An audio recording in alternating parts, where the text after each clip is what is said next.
Hello students, कैसे हैं आप सब लोग। तो सारी प्रिपरेशन हो चुकी है। एक बार सीबीएसई के जो टॉपर्स हैं उनकी आंसर शीट देखना तो बनता ही है।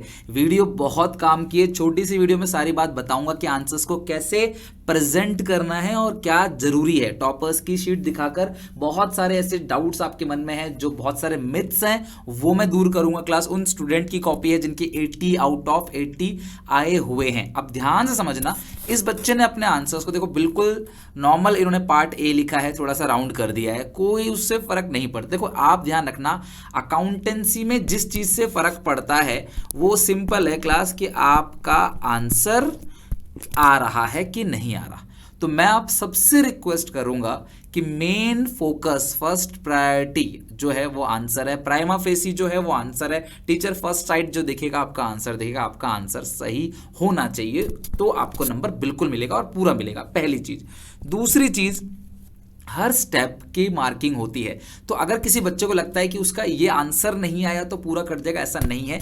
रीवैल्यूएशन अकाउंट में हर स्टेप की मार्किंग होती है, हर स्टेप के मार्क्स होते हैं। टीचर को शीट मिलती है, क्लास मार्किंग स्कीम मिलता है, उसमें देख देख के टीचर अंदाजा लगा लेता है कि हाँ भाई उसको पता है, उस दिन भर कॉपी चेक करता है, उसे पता है हर स्टेप कितने कितने मार्क्स के हैं, उस हिसाब से वो आपको मार्क्स दे देगा। तीसरी चीज, बहुत सुंदर राइटिंग में लिखना है। ऐसा कुछ भी नहीं है, जितने भी टॉपर्स की राइटिंग देखी मैंने, वो एक कॉमन चीज है क्लास, वो अंडरस्टैंडेबल है। यानी कि आप पढ़ोगे तो आपको समझ आएगा। सिंपल सी बात है, आपको पढ़ने पे समझ आएगा और आपका मेन फोकस रहना चाहिए क्लास आंसर पे, कि आपका आंसर जो है वो करेक्ट है। ठीक है, तो अगर आप देखो इस बच्चे की एक क्वेश्चन में गलती हो गई तो उसने सिंपल क्लास लाइन खींच दिया।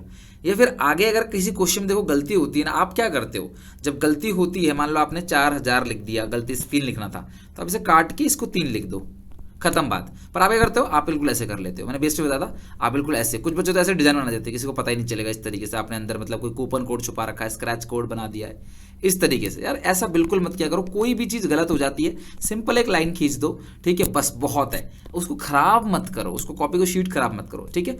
अच्छा, और सुनो क्लास, देखो इस बच्चे ने आराम से स्पेस दे दे के लिखा है। देखो इसने हर एक आंसर को गोला बना दिया है, थोड़ा क्लाउड बना दिया है, उसकी तुम्हें कोई जरूरत नहीं। देखो इसने सीधे मेन फोकस पे आंसर किया। 1 नंबर क्वेश्चन है, शेयर ऑफ प्रॉफिट, इसका इतना परसेंट, खत्म बात। ज्यादा कोई इधर की बात ही नहीं है, सिंपल। आप इसकी कैलकुलेशन देखो, राइटिंग जो है वो नीट एंड क्लीन है, बहुत खराब नहीं है, बहुत अच्छी नहीं है, हाँ, बट अंडरस्टैंडिंग, मतलब मुझे राइटिंग ठीक लग रही है।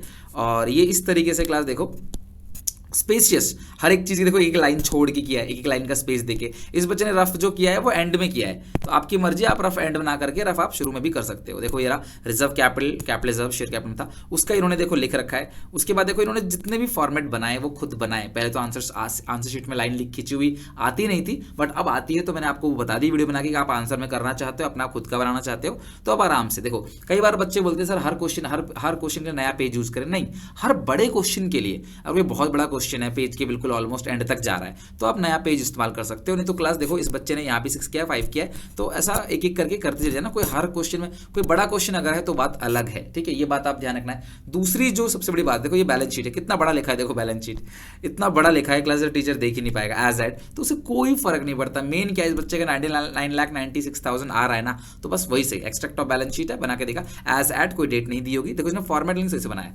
पर्टिकुलर्स लिखा है, नोट्स लिखा है, अमाउंट लिखा हुआ है, अमाउंट की जगह रुपीज लिखा हुआ है। तो इन सब चीज़ों पे नंबर नहीं कटते। अगर इतनी बारीकी से टीचर चेक करने लगेगा ना, तो दिन भर में एक ही कॉपी चेक कर पाएगा, इतनी बारीकी से कि यार ये लाइन यहाँ से थोड़ी टेढ़ी क्यों हो गई, यहाँ से ये टेढ़ी क्यों हो गई, अच्छा बच्चे ने यहाँ समझ नहीं आ रहा है क्या है। अगर कोई नॉर्मली मैं तुमको रीड करवा दूँ ये क्या लिखा है नॉर्मल, अब तो तुम अकाउंट्स पढ़ रहे हो, तुम्हें पता है पर्टिकुलर से आता है यहाँ पे, लेकिन नॉर्मल तुम समझ नहीं पाओगे क्या लिखा है, पटियाला लिखा है, पर्टिकुलर्स लिखा है। तो ऐसे नंबर नहीं कटते किसी भी चीज़ के। आपका मेन मैटर करता है फिगर, यहाँ पे जो फिगर लिख रहा है वो अंडरस्टैंडिंग है कि नहीं, इसे कैपिटल स्मॉल कैसे भी लिख दो उसमें फर्क नहीं पड़ता है। तो बहुत ज़्यादा आप इन चीज़ों पे ना, बहुत ज़्यादा बच्चे बोलते हैं सर इन चीज़ों पे आपको फोकस ही नहीं करना है यार, आपको मेन फोकस करना है आंसर पे, कि आपका आंसर सही है। अब इस बच्चे ने देखो यहाँ नरेशन नहीं लिखा, तो टीचर ने यहाँ देखो क्या कर दिया, क्लास कॉमा लगा दिया कि भैया इस बच्चे ने यहाँ नरेशन लिखा नहीं है। मैं क्लास में जब प्रैक्टिस कराता हूँ ना, तो मैं बच्चे से बोलता हूँ नरेशन लिखो, तो पता बच्चा क्या बोलता है, सर लिख लेंगे पेपर में, अब सर लिख लेंगे। मैं कहता हूँ बड़ा अच्छी राइटिंग में लिखो। अरे सर ये तो रफ है, पेपर में तो बहुत अच्छी राइटिंग बना देंगे। वो शुरू के 1 आध पेज तक रहता है, उसके बाद वो बिल्कुल डॉक्टर बन जाते हैं। तो ध्यान रखना क्लास, तुम्हें कुछ बातें बता रहा हूँ, जर्नल अगर आप फॉर्मेट बना रहे हो तो डेट, पर्टिकुलर, सेल्फ, अमाउंट, सारे फॉर्मेट बनाओ। अमाउंट को आप ऐसे लिख सकते हो, पहली बात, ठीक है। ऐसा नहीं कि सिर्फ आप AMOUNT ही लिखोगे। क्लीन रहनी चाहिए कॉपी जो है वो देखने में ठीक लगनी चाहिए। कुछ गलत होता है तो एक लाइन खींच के काट दो या मैक्सिमम 2 लाइन खींच के काट दो, उसको बिल्कुल इनफॉर्मली मत करो चीज़ों को। प्रेजेंटेशन आपका क्लियर होना चाहिए। वर्किंग नोट आपके आंसर का हिस्सा है, तो वर्किंग नोट ऊपर नीचे जहां बनाना चाहो वहां बना सकते हो। वर्किंग नोट आपके आंसर का हिस्सा है। 5 मार्क वाला क्वेश्चन जो है वो कोशिश करो नए पेज पे स्टार्ट हो। बाकी क्लास लाइन जो भी खींचनी है वो सीधी होनी चाहिए। लाइक क्लास वो लाइन ऐसी हो कि आपके सेग्रीगेट मतलब पॉइंट में डिफरेंस ना करे। आप यहाँ 500 लिख रहे हो और 300 क्लेरिफाई होनी चाहिए, ठीक है। लेकिन सजेस्ट करूंगा स्केल से ही लाइन खींचना, स्केल तो लेके ही जाओगे अकाउंट्स में, ठीक है। और लेके जाना कि वहाँ जाके मांगते रहो कि भाई स्केल दे दे, वैन स्केल दे दे। कुछ बच्चे पेपर में भी ये सब करते हैं, ठीक है। तो बस आपकी अंडरस्टैंडिंग होनी चाहिए। नरेशन लिखना है, डेट, अगर किसी क्वेश्चन में डेट है तो डेट का कॉलम लिख देना, और अमाउंट डेट लिखना भी। अगर डेट नहीं है तो डेट आप छोड़ सकते हो। बाकी जब आप पार्टनर्स के एप्पल अकाउंट बनाते हो तो यार नाम पूरा लिखना हमारी आदत होती है। Like class Ram Shyam Arjun partner है तो हम राम श्याम अर्जुन ऐसे लिख देते हैं, बट अब ऐसे नहीं चलेगा। आपको पार्टनर्स का नाम पूरा लिखना पड़ेगा। टीचर में भी नंबर काट ले। नरेशन भूलना मत, बिल्कुल नरेशन लिख के आना। पार्टनर्स के एप्पल अकाउंट बनाते हो ना तो टू बैलेंस लिखते थे ना, तो बैलेंस पूरा लिखना, खाली क्लास BAL मत लिखना। मतलब ठीक है, इससे क्या पता टीचर नंबर काटे ना काटे, बट यार बैलेंस पूरा लिखना। अब बर्ड डाउन और कैरेट डाउन लिखने की जरूरत नहीं है, बस बाई बैलेंस, ठीक है। बैलेंस BD इस तरीके से चल जाएगा और कुछ नहीं है। बाकी पार्टनर के कैपिटल अकाउंट का नाम पूरा लिखना है, ठीक है। और तो मैं दिखाता हूँ कैश फ्लो में बहुत बच्चे बोलते हैं सर प्रॉफिट बिफोर टैक्स का नोट जो है वो हमारी मैडम काट देती है नंबर। प्रॉफिट बिफोर कहते हैं उसके लिए नोट बनाओ। यार ऐसा कुछ भी नहीं है। अगर आप नोट में दिखाते हो तो भी अच्छी बात है, आप वहाँ दिखाते हो तो भी अच्छी बात है। देखो इस बच्चे से कुछ कट हो गया, इसने डायरेक्टली 1-2 लाइन खींची है, इसने बिल्कुल उसका गुड़ गोबर नहीं किया हुआ, राइट। तो ये आंसर शीट देखना। अब मैं तुम्हें कैश फ्लो का क्वेश्चन दिखाता हूँ। देखो ये रहा, इसने देखो एंट्री पास की, नरेशन लिखा है। देखो कितना बीइंग डिबेंचर इशूड, सोचो कितना सिंपल नरेशन लिखा है। नंबर देखो पूरे मिले। अब बच्चे बोलते सर हम पूरे नंबर कितने डिबेंचर इशू किया। यार नहीं होता पेपर में टाइम इतना। स्कूल वाले टीचरों को क्या है, कॉपी चेक करना है उनको बैठ के, उन्हें कोई मतलब ही नहीं है बच्चा कितने एफर्ट करो, सब पूरा बुक का रट्टा मार लो। अरे भाई बच्चे की जगह पे आके देखो बच्चा कर पाया कि नहीं। देखो नॉर्मल 2-2 लाइन के, देखो 1.5 लाइन के नरेशंस लिखे हुए हैं। तो नरेशन तो देखो आप बिल्कुल लिखना तो है, भूलना तो नहीं है नरेशन को, बट लेकिन क्लास आप जो कोशिश करना कि 1-2 लाइन लिखो। देखो यहाँ पे भी बॉक्स बनाना चाहिए, इसने बॉक्स नहीं बनाया। नहीं बनाओगे तो भी चलेगा। फिगर आपका आंसर लास्ट में 26,000। तो मेन फोकस आंसर पे आना चाहिए। देखो इसने क्लाउड बना दिया विच इज इनफॉर्मल, बट फिर भी आपका आंसर तो आ रहा है, तो क्या फर्क पड़ता है, कोई फर्क नहीं पड़ता उससे, ठीक है। मेन आपका आंसर आना चाहिए। कैश फ्लो का मैं तुम्हें दिखाता हूँ क्लास। कई सारे बच्चे मुझे बोलते हैं, कमेंट करते हैं सर नोट बनाओ। हमारी मैडम ने, हमारे सर ने नोट बनाया था। ये देखो एग्जीक्यूटर अकाउंट, देखो काटा कुटी की, इसने काटा है तो कट कर दिया। लाइन तो खैर इसने पेंसिल से खींचा है, बट इसका ये मतलब नहीं कि आप ये पेंसिल से खींचो, किसी से भी लाइन खींच सकते हो, कि आप में से भी तो कोई टॉपर बनेगा, ठीक है।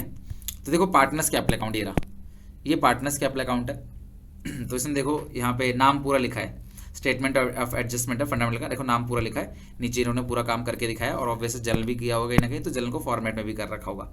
ये रहा क्लास अप्रोप्रिएशन प्रॉफिट का, नहीं ये सरप्लस वही वाला है आपका NPO का, ठीक है। और इस तरीके से क्लास देखो आपके टॉपर्स की शीट आपको सारी बातें बता दी। छोटी छोटी बातें जो ध्यान रखनी है क्लास, आपने नेम वगैरह पूरा लिखना है, बैलेंस BD लिखना है, वर्किंग नोट आपके आंसर का हिस्सा है। जहाँ डेट है वहाँ डेट जरूर डालना, डेट भूलना मत।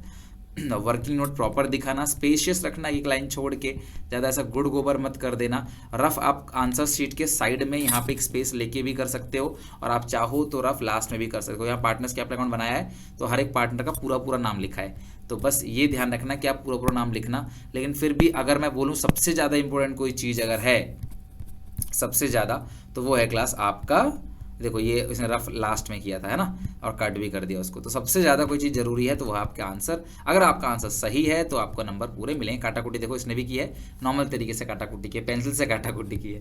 तो अब ऐसा कुछ नहीं कि आप पेंसिल से ही करोगे, आप कैसे भी काट सकते हो, कोई दिक्कत नहीं है, ठीक है। तो ये इंक्रीज डिक्रीज वाला रेशियो क्वेश्चन है वो उसने किया है। बाकी कंपैरेटिव में देखो सिर्फ आपको स्टेटमेंट बनाना है, कंपैरेटिव स्टेटमेंट है ना, एब्सोल्यूट चेंज परसेंटेज चेंज करके। अब देखो क्लास कैश फ्लो का मैं तुम्हें दिखाता हूँ। देखो इस कैश फ्लो में बच्चे ने नोट नहीं बनाया है, टीचर ने देखो नंबर क्लास यहाँ पे पूरे दिए हैं, उसने नोट नहीं बनाया है, डायरेक्टली लिख दिया डिफरेंस बिटवीन सरप्लस। आप खाली सरप्लस लिखते हो, मैंने आपसे कहा था प्रोविजन फॉर टैक्स ऐड करके दिखाना है, प्रपोज डिविडेंड हो गया, इंटरिम हो गया है ना, प्रोविजन फॉर टैक्स हो गया, इसमें एक ही चीज़ थी तो उसने प्रोविजन फॉर टैक्स मेड दिखा दिया, खत्म बात। अलग से कुछ भी जरूरत ही नहीं है यार, तुम्हारा आंसर मैच करना चाहिए। इन फालतू की चीज़ों पे प्लीज़ बिलीव मत करो, आपका आंसर मैच होना चाहिए। नेट प्रॉफिट बिफोर टैक्स लिखा, नॉन कैश, यहाँ पे ऐड मैं कहता हूँ यहाँ ऐड नॉन कैश लिखो, तो इसने ऊपर इस बात को लिख दिया है, ठीक है। और फिर इन्होंने ऐड लेस कर दिया है, लास्ट में देखो टैक्स पेड करके कर दिया है। तो अगर बच्चे बोलते सर आपने जैसे सिखाया, अगर हमारे बीच में 2-3 लाइन छूट गई तो यार क्यों कटेगा भाई, 2-3 लाइन छूटने नंबर कटते हैं क्या, खुद सोचो लॉजिकली इसमें क्या गलत है। 2-3 लाइन अगर बीच में छूट गया तो क्या गलत है। हाँ ऐसा अच्छा नहीं दिखेगा, तो यार ऐसा नहीं कि अच्छा नहीं दिखेगा क्या उससे नंबर कट जाएगा, कुछ नहीं है, ऐसे नंबर नहीं कटेगा। एक लाइन छोड़ा, बीच में 2 लाइन छूटी, नंबर थोड़ी कटेगा, तो ऐसे नंबर नहीं कटते। फिर भी आप अंदाजा लगा लेना क्वेश्चन का। ऑपरेटिंग में 15-17 लाइन छोड़ना, इन्वेस्टिंग में अगर 6-7 लाइन छोड़ दो बहुत है, और फाइनेंसिंग में 6-7 line, cash and cash equivalent भी करके दिखाना, वो भी आपके आंसर का हिस्सा है। देखो यहाँ पे इन्होंने बेसिकली करके दिखा दिया, बहुत ज़्यादा कोई इसमें टेंशन है नहीं। तो यार इस तरीके से अगर आप क्वेश्चन करोगे तो आपको पूरे नंबर मिलेंगे, और मैंने सारे ट्रिक्स बता चुका हूँ, सब कुछ हो चुका है क्लास। तो ये आप फाइनली क्लास आंसर शीट दिखानी थी, दिखा दिया। आज रात को क्लास टिप्स की वीडियो आएगी, वो जरूर देखना क्लास। फिर कल सुबह या रात को 12 बजे एक वीडियो आएगी, रात को 12 बजे, जो पूरे सिलेबस का इंपॉर्टेंट टॉपिक का रिवीजन होगा, वो भी आप देख लेना, राइट। तो टॉपर्स की शीट बता के सब कुछ समझा दिया। आई होप वीडियो लाइक करोगे, पसंद करोगे, शेयर करोगे सारे दोस्तों को, और ध्यान से समझना क्लास कि अल्टीमेटली आपका आंसर सही आना चाहिए। बस आपका आंसर सही है देन फाइन, आपको किसी चीज़ की जरूरत नहीं है। स्केल से लाइन खींचना, नरेशन भूलना मत। अगर आप लाइन नहीं खींचते तो वहां पे भी नरेशन लिखना, नरेशन तो लिखना पड़ेगा आपको। ओके चलो, ऑल द बेस्ट।